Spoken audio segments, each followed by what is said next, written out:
Hey, what's up, everybody? Just thought I would send this kind of primer or preparatory video for the October readings in this Bible reading plan. Man, we're at the final few months. Can you believe it?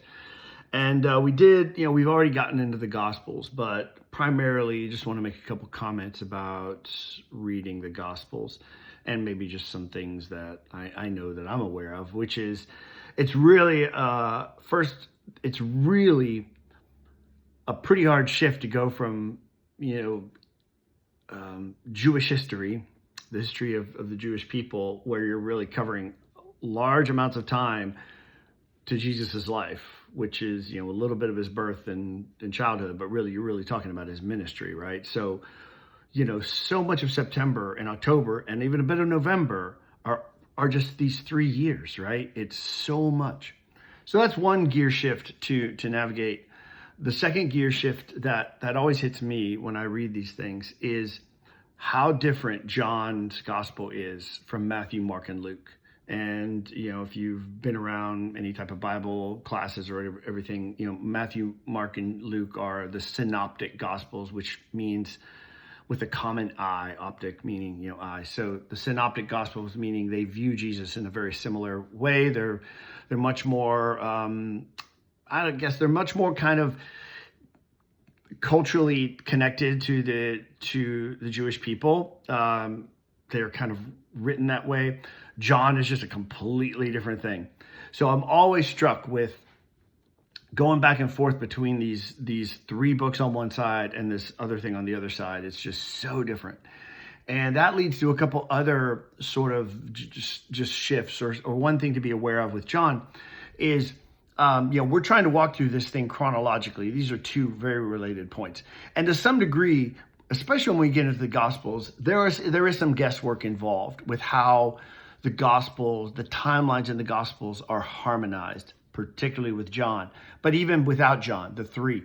So just want to say that from a scholarly point of view, how Matthew, Mark, and Luke line up with everything in Jesus's life there's not always perfect consensus on that. And I'm talking about just like, when did the Sermon on the Mount in Matthew happen versus the sermon that Luke describes, especially Luke includes the 7 woes, and as opposed to the Beatitudes. So there's some question about some of these types of events, nothing major, but they're there, honestly.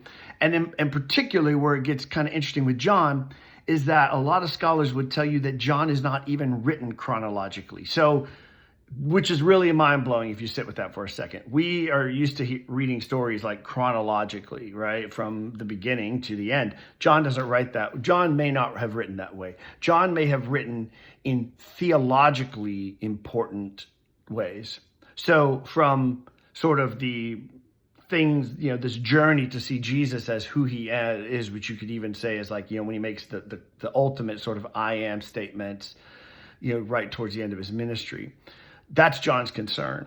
So John may not be positioning chronological events in the order that way happened in the other 3 Gospels. Okay. And some of that you might see in the readings, some of that you might not see because, not all